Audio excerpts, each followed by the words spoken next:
నాగర్ కర్నూలు జిల్లా అచ్చంపేటలోని ఎన్టీఆర్ స్టేడియం నుండి బస్టాండ్ తెలుగు తల్లి విగ్రహం వరకు ద్విచక్ర వాహనాలు కార్లతో భారీ ఎత్తున ర్యాలీ నిర్వహించారు.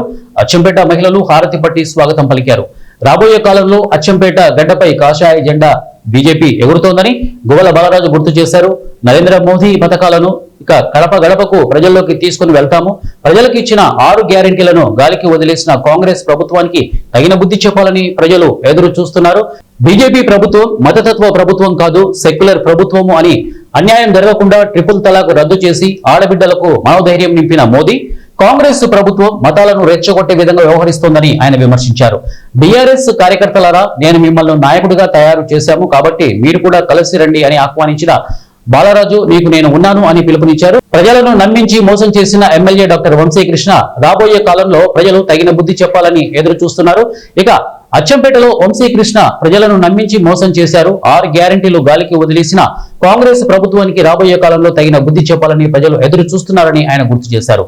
అదేవిధంగా బీజేపీ కార్యకర్తలకు మీ వెంట నేనున్నాను అని మనోధైర్యం కల్పించారు.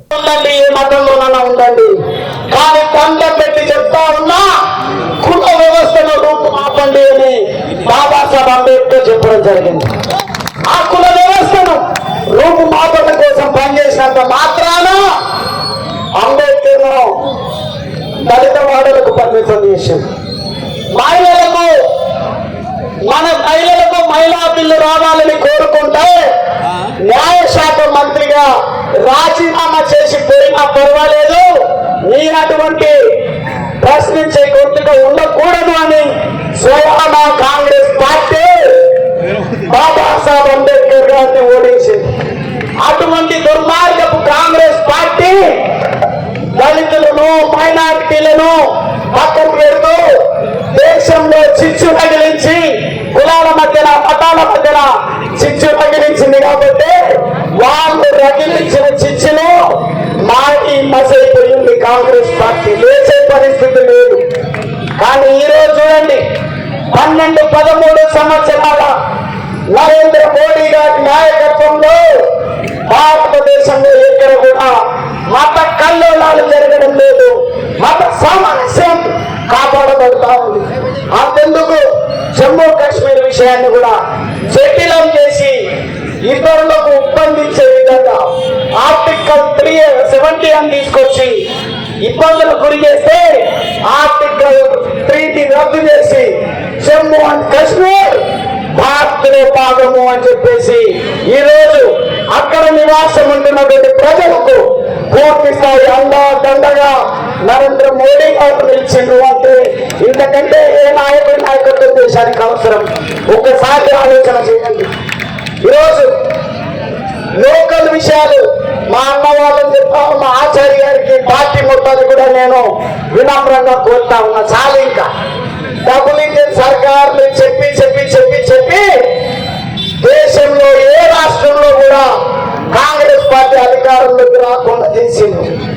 ఈయన మాత్రం పదే పదే అబద్ధాలు అవ్వని అని హామీలు ఇచ్చి ఒక్కసారి కోసం కాంగ్రెస్ పార్టీ అధికారంలోకి వచ్చి ఇక్కడ అధికారం కోసం డబుల్ ఇంజన్ సర్కార్ గురించి మాట్లాడకండి.